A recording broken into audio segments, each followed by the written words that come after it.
നമസ്കാരം, ഞാൻ ഡോക്ടർ അൻസി ഇബ്രാഹിം, ആയർ മെഡിസിറ്റി മൾട്ടി സ്പെഷ്യാലിറ്റി ഹോസ്പിറ്റലിലെ ബ്രെയിൻ ആൻഡ് ന്യൂറോ ഡിപ്പാർട്ട്മെൻറ്റിലെ ഡോക്ടറാണ്. ഞാൻ ഇന്നിവിടെ ഡിസ്കസ് ചെയ്യുന്നത് സ്ട്രോക്കിനെ പറ്റിയാണ്. നമുക്ക് എല്ലാവർക്കും അറിയാവുന്ന ഒരു ഡിസീസാണ് സ്ട്രോക്ക് എന്ന് പറയുന്നത്. ഇതിൽ ഞാൻ മെയിനായിട്ട് മെൻഷൻ ചെയ്യാൻ ഉദ്ദേശിക്കുന്നത് സ്ട്രോക്ക് വരുമ്പോൾ എന്താണ് പെട്ടെന്ന് ശ്രദ്ധിക്കേണ്ടത്, അവർക്ക് എമർജൻസി ആയിട്ട് എങ്ങനെയാണ് ട്രീറ്റ് ചെയ്യേണ്ടത്, എങ്ങനെയാണ് നമുക്ക് ആയുർവേദത്തിൽ നമുക്ക് ട്രീറ്റ് ചെയ്യാൻ പറ്റുന്നത്. സ്ട്രോക്ക് എന്ന് പറയുന്നത് സെറിബ്രോ വാസ്കുലർ അറ്റാക്ക്, അതായത് നമ്മുടെ ബ്രെയിനിലേക്കുള്ള ബ്ലഡ് സപ്ലൈ സ്റ്റോപ്പ് ആവുന്ന ഒരവസ്ഥയാണ്. ആ ഒരു അവസ്ഥയിൽ നമുക്ക് രണ്ട് രീതിയിൽ അത് സ്റ്റോപ്പ് ആവും. ഒന്നെങ്കിൽ ബ്ലീഡിങ് കാരണം നമുക്കൊരു സർക്കുലേഷനിൽ സ്റ്റോപ്പിംഗ് വരാം, അല്ലെങ്കിൽ എന്തെങ്കിലും വന്ന് തടയുന്നതുമുണ്ട്. ഇഷീമിക് അറ്റാക്ക് എന്ന് പറയും, അതായത് ഒന്നെങ്കിൽ ഒരു എംബോളി വന്ന് അറ്റാക്ക് ചെയ്യുക, അല്ലെങ്കിൽ ഒരു ക്ലോട്ട്സ് അവിടെ ഡെവലപ്പ് ചെയ്തിട്ട് അങ്ങനെ ബ്ലോക്ക് ആവും. ഈ രണ്ട് രീതിയിലാണ് നമുക്ക് കൂടുതലായിട്ടും സ്ട്രോക്ക് വരുന്നത്. അപ്പോൾ നമ്മുടെ ഒരു ഇതെന്ന് പറയുന്നത് എന്ത് രീതിയിലാണ്, ഏതാണ് കോസ് എന്ന് അനുസരിച്ചിട്ട് വേണം നമ്മൾ ട്രീറ്റ്മെന്റിലേക്കും പോകാൻ. അപ്പോൾ സ്ട്രോക്ക് വരുമ്പോൾ എപ്പോഴും കേൾക്കുന്നതാണ് ബി ഫാസ്റ്റ് മീനിങ് അതിൻ്റെ ഒരു സിംറ്റംസ് ആണ് അതിൽ പറയുന്നത്. ഫസ്റ്റ് ബി മീൻസ് ബാലൻസ്, നമുക്കൊരു ബാലൻസ് തെറ്റുന്ന അവസ്ഥ ഉണ്ടാവും. രണ്ട് ഐസിലെ നമുക്ക് വിഷനിൽ ഇമ്പയർമെന്റ് ഉണ്ടാവുക. മൂന്നാമത്തത് ഫാസ്റ്റിലെ ഫേസിൽ ഡ്രൂപ്പിംഗ് വരാം. നമ്മൾ ചിരിക്കാനൊക്കെ പറയുമ്പോൾ ഒരു സൈഡ് അഫക്റ്റഡ് സൈഡ് നമുക്ക് ഡ്രൂപ്പിംഗ് ആയിട്ട് സംഭവിക്കാം. ചിരിക്കൽ നമുക്ക് കൃത്യമായിട്ട് മനസ്സിലാക്കാൻ പറ്റും. പിന്നെ എ മീൻസ് ആംസ്, നമ്മുടെ കയ്യിലെയൊക്കെ ആ ഒരു കൈ പൊക്കാനൊക്കെ പറയുമ്പോൾ അതിനൊക്കെയുള്ള ഒരു ബലക്കുറവ് ഫീൽ ചെയ്യുക. പിന്നെ സ്പീച്ചിലുള്ള സ്ലേഡ് സ്പീച്ച് ആവുക, നമുക്ക് സംസാരിക്കുമ്പോൾ കുഴഞ്ഞു പോകുന്ന അവസ്ഥയിലേക്ക് വരിക. ഫാസ്റ്റിലെ ലാസ്റ്റ് ടി കാണിക്കുന്ന റെപ്രസെന്റ് ചെയ്യുന്ന ടൈമിനെയാണ്. കാരണം സ്ട്രോക്കിൽ എപ്പോഴും എത്ര ഇമ്മീഡിയറ്റ് ആയിട്ട് നമ്മൾ ട്രീറ്റ്മെന്റ് കൊടുക്കുന്നു അത്രയുമാണ് അതിന്റെ റിസൾട്ട് കിട്ടുക.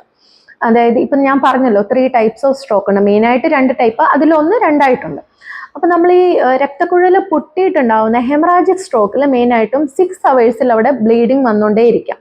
അപ്പൊ നമ്മൾ എത്ര പെട്ടെന്ന് നമ്മൾ ട്രീറ്റ്മെന്റ് ചെയ്യണം അത്രയും പെട്ടെന്ന് നമുക്ക് ബ്ലീഡ് അറസ്റ്റ് ചെയ്യാൻ പറ്റും. അതുപോലെ അതിലെ ലക്ഷണങ്ങൾ എന്ന് പറഞ്ഞാൽ ഈ നമ്മുടെ രക്തക്കുഴൽ പൊട്ടുന്ന അവസ്ഥയിൽ നമുക്ക് നമ്മുടെ ഛർദിക്കാനുള്ള ഇത് വരാം, നമുക്ക് ഹെഡ് ഏക്ക് നന്നായിട്ട് വരാം. അങ്ങനെ കുറച്ച് ലക്ഷണങ്ങൾ വെച്ചിട്ട് തന്നെ നമുക്ക് ഇത് ഏത് ടൈപ്പാണ് എന്ന് മനസ്സിലാക്കാൻ പറ്റും. ഇനി രണ്ടാമത്തത് നമ്മുടെ ഒരു ബ്ലോക്കേജ് കൊണ്ടുണ്ടാവുന്ന സ്ട്രോക്ക് ആണെങ്കിൽ അതിൽ ഒരു ടൈപ്പ്, അതായത് എംബോളെ വന്ന് അടഞ്ഞിരിക്കുന്നത് പെട്ടെന്ന് വന്നിട്ടായിരിക്കും നമുക്ക് സഡൻ ആയിട്ട് നമുക്ക് പെട്ടെന്ന് സ്ട്രോക്കിന്റെ സിംറ്റംസ് വരാം. അതിൽ നമുക്ക് പെട്ടെന്ന് തന്നെ എത്തിക്കുക, എംബോളെ റിമൂവ് ചെയ്യുക എന്നുള്ളതാണ്. ഇനി നെക്സ്റ്റ് ഒരു ടൈപ്പ് പറഞ്ഞല്ലോ ത്രോംബോട്ടിക്, നമ്മുടെ ക്ലോട്ടിങ് പയ്യെ ഡെവലപ്പ് ചെയ്ത് അത് അപ് ടു ഒരു 72 hours വരെ ടൈം എടുത്ത് വളരെ സ്ലോ ആയ രീതിയിൽ ഡെവലപ്പ് ചെയ്യാം. ഇതിലെല്ലാം തന്നെ നമുക്ക് മനസ്സിലാക്കാം ടൈം പോകുന്നതിനനുസരിച്ച് കണ്ടീഷൻ വേഴ്സ്റ്റ് ആയിക്കൊണ്ടിരിക്കുകയാണ്, നമ്മുടെ സപ്ലൈ പോയിക്കൊണ്ടേ ഇരിക്കുകയാണ്. അതിന്റെ കറസ്പോണ്ടിങ് ആയിട്ടുള്ള ആംസ് അല്ലെങ്കിൽ ഫേസ് ഭാഗങ്ങളെല്ലാം സപ്ലൈ നഷ്ടപ്പെട്ട് നമ്മൾ വീക്ക് ആയിക്കൊണ്ടേ ഇരിക്കുകയാണ്. ഇതിൽ തന്നെ നമ്മൾ എപ്പോഴും മനസ്സിലാക്കണം, സ്ട്രോക്ക് എന്ന് പറയുന്ന അസുഖം ഒരു 72 hours ചേഞ്ച് ഇല്ലാതെ ഡെവലപ്പ് ചെയ്തുകൊണ്ടേ ഇരിക്കുന്നതാണ്. എന്നാൽ ട്രാൻസിയന്റ് ഇഷീമിക് അറ്റാക്ക് എന്ന് പറയും, ഒരു ചെറിയ അറ്റാക്ക് വന്നു എന്ന് പറയത്തില്ല, അതൊക്കെ 24 hours തന്നെ നമുക്ക് റിക്കവറിങ് കിട്ടും.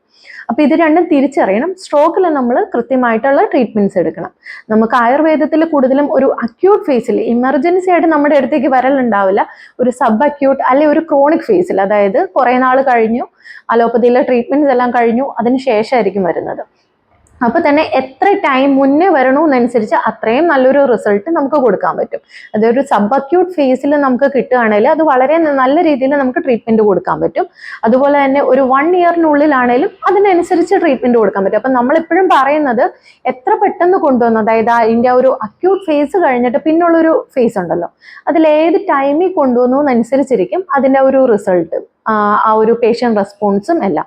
അതുകൊണ്ട് കഴിയുന്നതും നിങ്ങൾ ഇത്തരം ലക്ഷണങ്ങൾ വീട്ടിൽ ആർക്കെങ്കിലും ഉണ്ടെങ്കിൽ അത് കണ്ട് മനസ്സിലാക്കുക. സ്ട്രോക്ക് ആണെന്ന് തിരിച്ചറിഞ്ഞ ശേഷം എത്രയും പെട്ടെന്ന് ട്രീറ്റ്മെന്റ് കൊടുക്കാൻ വേണ്ടി നോക്കുക. അതുപോലെ തന്നെ ആയുർവേദത്തിലും വളരെ നല്ല ട്രീറ്റ്മെന്റും വളരെ നല്ല രീതിയിൽ ഇതിൽ നിന്ന് തിരിച്ചു വരാൻ നമ്മളെ കൊണ്ട് സാധിക്കും. വളരെയധികം പേഷ്യൻസ് ഇവിടെയുണ്ട്. അപ്പം നിങ്ങൾക്ക് ഇത്തരം ഡൗട്ട്സ് ഉണ്ടെങ്കിൽ എപ്പോഴും ഹോസ്പിറ്റലിലായിട്ട് അന്വേഷിക്കുക, ഹോസ്പിറ്റലിലേക്ക് എൻക്വയറി ചെയ്യുക.